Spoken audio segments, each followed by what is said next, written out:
Cricket से जुड़ी हर update के लिए हमारे all in one YouTube channel को सब्सक्राइब कीजिए और बगल के नोटिफिकेशन बेल को जरूर दबाएं। दोस्तों अगर आप भी युजवेंद्र चहल को एक बेहतरीन गेंदबाज मानता है तो इस वीडियो को दिल से लाइक एक बार जरूर करते हुए जाएं। दोस्तों भारत बनाम वेस्ट इंडीज के बीच में शुरू हो चुका है दूसरा वनडे मुकाबला। दोस्तों आप सभी को बता दें इस मुकाबले में वेस्ट इंडीज के कप्तान पूरन ने टॉस जीता और पहले बल्लेबाजी का किया फैसला, जिसके चलते भारतीय टीम गेंदबाजी के लिए दोस्तों इस मुकाबले में पहली विकेट गिरी वेस्ट इंडीज की काइल मेयर्स के रूप में, जो पिछले मुकाबले में तूफानी प्रदर्शन कर चुके थे। दोस्तों दीपक हुडा जो की एक पार्ट टाइम गेंदबाज है भारतीय टीम के, उन्होंने इनकी विकेट निकाली। इस तरीके से घूमती हुई गेंद पर एच दे बैठे काइल मेयर्स अपने बल्ले का और सामने हुडा ने उनकी कैच पकड़ ली, जिसके चलते काइल मेयर्स 39 रन बनाकर 23 गेंदों का सामना करते अपनी बड़ी विकेट गंवा बैठे। दोस्तों काइल मेयर्स आउट होने के बाद भी विकेटों का सिलसिला बरकरार रहा। शिमरू ब्रूक्स जो पिछले मुकाबले में अच्छी बल्लेबाजी कर चुके थे, इस बार पढ़ नहीं पाया अक्षर पटेल की इस गेंद को। दोस्तों इस बार जाती हुई गेंद पर इस तरीके से अपने बल्ले का बड़ा एज बैठे शिमरू ब्रूक्स और स्लिप में खड़े थे हमारे गब्बर धवन, जिन्होंने शानदार कैच लगली ली। 35 रन बनाकर 36 गेंदों का सामना करते ब्रूक्स आउट हुए। दोस्तों के बाद आते ही ब्रैंडन किंग युजवेंद्र चहल का शिकार हुए। 0 रन पर खेल रहे थे, चहल ने घूमती हुई गेंद फेंकी, शॉट लगाने के चक्कर में टॉप एज से बैठे अपने बल्ले का ब्रैंडन किंग और नीचे खड़े स्लिप में गब्बर ने एक और कैच पकड़ ली। 0 रन बनाकर ब्रैंडन किंग आउट हुए, जिन्होंने पिछले मुकाबले में अर्धशतक की पारी खेली थी, जिसी के साथ अक्सर ने एक, हुडा ने एक और चहल ने एक विकेट निकाली। लेकिन उसके बाद मैदान पर जो पहले सलामी बल्लेबाज आए थे, जो पिछले मुकाबले में सिर्फ 10 रन पर आउट हो गए थे, और उनके साथ निकोलस पूरन जो बल्लेबाजी करने आए, इन दोनों की पार्टनरशिप ने वेस्ट इंडीज को बेहतरीन स्थिति पर लेकर आ गए।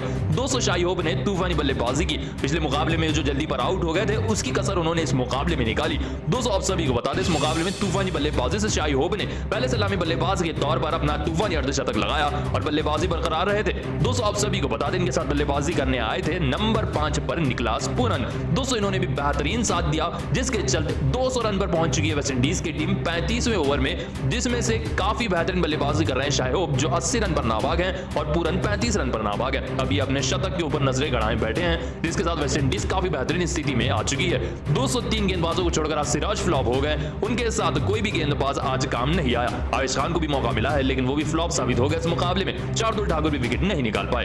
दोस्तों आपको क्या लगता है, क्या भारतीय टीम ये वनडे श्रृंखला जीत पाएगी या नहीं? इसका जवाब हमें कमेंट में एक बार जरूर बताते हुए जाएं। दोस्तों वेस्ट इंडीज के खिलाफ पहले वनडे मुकाबले में भारतीय टीम का तूफानी प्रदर्शन रहा, जहां आखिरी ओवर ने सबकी सांसें रोक दी थी। दोस्तों गब्बर धवन भी एक मोड़ पर हैरान होकर रह गए थे आखिरी ओवर में, लेकिन मोहम्मद सिराज ने शानदार गेंदबाजी की और भारतीय टीम ने मुकाबला जीता। लेकिन क्या आपको पता है इसी ओवर की तीसरी गेंद से पहले जो चौका आया था उसने सबके रोंगटे खड़े कर दिए थे। दोस्तों आप सभी को बता दें ओवर की चौथी गेंद जैसे ही सिराज फेंकने आ गए थे, तभी ये रोमांच पूरा हो गया था। रोमोरियो शेफर्ड स्ट्राइक पर थे, 5 गेंदों पर 15 रनों की दरकार थी। दोस्तों आप सभी को बता दें जैसे ही मोहम्मद सिराज ने एक और शानदार और कर रखी रोमारियो शेफर्ड को, तो उन्होंने लेग साइड पर गेंद फेरी और यहां पर कोई फील्डर नहीं रहने की वजह से ये गेंद गई बाउंड्री की ओर, जिसके चलते सबसे ज्यादा जरूरी बाउंड्री मिली वेस्ट इंडीज की टीम को। लेकिन ये बाउंड्री जाते ही भारतीय टीम का एक खिलाड़ी कप्तान के ऊपर बरस पड़ा, वो और कोई नहीं सूर्य कुमार यादव थे। दोस्तों सूर्य कुमार यादव बुरी तरह से भड़क रहे थे गब्बर धवन के ऊपर कि उन्होंने फील्डिंग काफी ज्यादा गलत लगाई है, जिसके चलते चौका चले गया। जिस तरीके से आप देख सकते हैं कितनी तरीके से गुस्से में आ चुके थे सूर्य कुमार यादव शिखर धवन के ऊपर। दोस्तों उसके बाद भी शिखर धवन ने थोड़ी सी फील्डिंग में बदलाव की। दोस्तों आप सभी को बता दें इस मुकाबले में मोहम्मद सिराज जो कि आखिरी ओवर गेंदबाजी कर रहे थे, वो धवन के ऊपर बार बार नजरें रख रहे थे। दूसरी तरफ से श्रेयस अय्यर भी परेशान हो रहे थे कि धवन ने किस हिसाब से फील्डिंग लगाई है, और चौका जाते ही प्रसिद्ध कृष्णा का कुछ इस प्रकार का रिएक्शन था। दोस्तों सभी खिलाड़ी हैरान हो गए थे धवन के ऊपर। दोस्तों ऐसा लग रहा था कि गब्बर धवन उतनी बेहतरीन कप्तानी नहीं कर रहे हैं, क्योंकि वेस्ट इंडीज पूरे भारतीय टीम के टोटल के करीब आ चुकी थी, जिसके चलते सूर्य कुमार यादव एक बाउंड्री जाते ही बुरी तरह से बरस पड़े शिखर धवन के ऊपर। दोस्तों आप सूर्य कुमार यादव की इस हरकत पर क्या कहना चाहते हैं, इसका जवाब हमें कमेंट में एक बार जरूर बताते हुए जाएं। दोस्तों भारत और वेस्ट इंडीज का पहला वनडे मुकाबला काफी ज्यादा रोमांचक रहा। दोस्तों आखिरी ओवर में मोहम्मद सिराज ने वेस्ट इंडीज को पानी पिलाकर रख दिया अपनी गेंदबाजी से, लेकिन इस मुकाबले में शिखर धवन हैरान हो चुके थे आखिरी ओवर की दूसरी गेंद पर। दोस्तों आप सभी को बता दें ये मुकाबला सिर्फ एक गेंद पर आकर ठहर गया था, लेकिन उससे पहले जो सिराज ने गेंद डाली थी वो सबसे नायाब थी, क्योंकि 2 गेंदों पर 8 रनों की दरकार थी जीत के लिए। सिराज जैसे ही अगली गेंद फेंकने आए तो सिराज के हाथों से गेंद फिसल गई और गेंद गई वाइड की ओर। वाइड जाते जाते जा रही थी बाउंड्री की तरफ गेंद, तभी संजू सैमसन आया सुपरमैन बनकर और इस तरीके से जाते हुए चौके को रुका दिया। 202 गेंदों पर 8 रनों की दरकार थी, अगर ये चौका चले जाता तो वाइड के 4 रन, 1 रन वाइड का मिल जाता और 5 रन मिल जाते, लेकिन संजू सैमसन ने सिर्फ वाइड पर इस गेंद को रोक लिया, जिसके चलते संजू सैमसन ने भारतीय टीम के लिए 5 रन बचाए। दोस्तों इसी चीज के लिए मोहम्मद सिराज ने तालियां बजाई संजू सैमसन के लिए, क्योंकि ये एक गेंद महत्वपूर्ण थी, जिसके चलते आखिरी गेंद पर सिर्फ 1 रन आया और वेस्ट इंडीज ये मैच 3 रनों से हार गई। अगर गलती से भी ये वाइड गेंद अगर चौके पर चले जाती तो अतिरिक्त ऑटोमेटिक 5 रन मिलते और आखिरी गेंद पर सिर्फ 2 रन रह जाते जीत के लिए। इस हिसाब से भारतीय टीम को जीत मिली। दोस्तों आप सभी को बता दें रोमेरियो शेफर्ड ने अपनी पूरी कोशिश की वेस्टइंडीज को जिताने की, लेकिन वो नाकामयाब हुए। संजू सैमसन ने बल्ले से तो नहीं लेकिन अपनी विकेट कीपिंग से भारतीय टीम को लाजवाब जीत दिलाई। जितना हिस्सा कामयाबी का सिराज को मिलना चाहिए उतना हिस्सा संजू सैमसन को भी। दोस्तों आपको क्या लगता है, क्या सिराज एक बेहतरीन गेंदबाज बन सकते हैं या नहीं? इसका जवाब हमें कमेंट में एक बार जरूर बता दें। दोस्तों समाप्त हो चुका है भारत बनाम वेस्टइंडीज का पहला ओडीआई मुकाबला।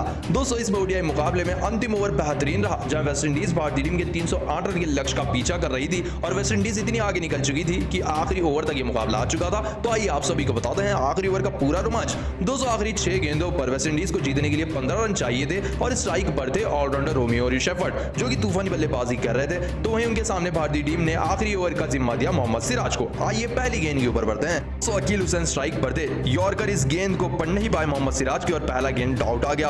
अब उसकी अगली गेंद जैसे ही सिंगल लेकर दौड़ने लगे अकील हुसैन तो ये रन हो गया, जिसके चलते 2 गेंदों पर सिर्फ 1 रन आए। दोस्तों उसकी अगली गेंद पर इस तरीके से यॉर्कर रखा सिराज ने, रोमेरियो शेफर्ड ने एज लेते हुए चौके पर पहुंचा दिया इस गेंद को और इस गेंद पर आ गया चौका और अब मुकाबले में रोमांच आ चुका था। दोस्तों आप सभी को बता दें अब जीत के लिए 4 गेंदों पर 14 रनों की दरकार थी। अगली ही गेंद इस तरीके से सामने की तरफ खेली शेफर्ड ने और इस गेंद पर दौड़कर 2 रन ले लिए। दोस्तों अब 3 गेंदों पर 10 रनों की दरकार थी। दोस्तों आप सभी को बता दें मुकाबला रोमांचक हो चुका था। उसकी अगली गेंद जैसे ही रोमेरियो शेफर्ड को मोहम्मद सिराज ने डाली तो ये गेंद आ गई वाइड। इसके चलते एक एक्स्ट्रा रन मिल गया वेस्टइंडीज की टीम को और अब जीत के लिए वेस्टइंडीज को ये मुकाबला लगाने थे 2 गेंदों पर 7 रन। अब सिराज जैसे ही ओवर की अगली गेंद फेंकने लगे तो रोमेरियो शेफर्ड ने इसे भी ढकलकर 2 रन ले लिया और अब एक गेंद पर 5 रनों की दरकार थी जीत के लिए वेस्टइंडीज टीम को। स्ट्राइक पर थे रोमेरियो शेफर्ड, गेंदबाज से मोहम्मद सिराज। सभी की नजरें आखिरी गेंद पर थी। दोस्तों सभी की नजरें मोहम्मद सिराज की आखिरी गेंद पर थी। 5 रन चाहिए थे एक गेंद पर। स्ट्राइक पर थे शेफर्ड। जैसे ही यॉर्कर गेंद एक और बार फेंकी तो बुरी तरह से मिस कर बैठे इस गेंद को शेफर्ड और इस गेंद पर सिर्फ 1 रन आया, जिसके चलते 3 रनों से भारतीय टीम ने शानदार मुकाबला जीत लिया। जी हाँ दोस्तों, शेफर्ड ने अपना जी जान लगा दी मुकाबला जीतने के लिए, लेकिन सिराज ने आखिरी ओवर में 11 रन देकर भारतीय टीम को शानदार जीत दिलाई। दोस्तों आप सिराज की इस बेहतरीन गेंदबाजी को 5 में से कितने नंबर देना चाहेंगे? इसका जवाब हमें कमेंट में एक बार जरूर बताते हुए जाएं। दोस्तों भारत बनाम वेस्टइंडीज के बीच में पहला वनडे मुकाबला शुरू हो चुका है। दोस्तों आप सभी को बता दें इस मुकाबले में वेस्टइंडीज ने टॉस जीता, जिसके चलते पहले बल्लेबाजी करने उतरी भारतीय टीम। दोस्तों आइए शुरुआत की बात कर लेते हैं। शुभमन गिल और शिखर धवन ने भारतीय टीम को बेहतरीन शुरुआत दिलाई, जहां लेफ्टी और राइटी का कॉम्बिनेशन दोनों ही टीमों के लिए बेहतरीन रहा। दोस्तों इसी शॉट के साथ शुभमन गिल ने तूफानी बल्लेबाजी करते हुए धवन से पहला अपना अर्धशतक लगाया, लेकिन ये अर्धशतक कुछ शतक में नहीं बदल पाए। 64 रन पर खेल रहे थे गिल, तभी टच कर इस रन लेने की चक्कर में आगे बढ़कर रन आउट हो गए शुभमन गिल। इस तरीके से पूरन ने डायरेक्ट हिट मार दी शुभमन गिल को, जिस गलते शुभमन गिल सेट होकर 64 रन बनाकर 53 गेंदों का सामना करते हुए आउट हुए। उनके बाद भी शिखर धवन की तूफानी बल्लेबाजी मैदान पर बरकरार थी।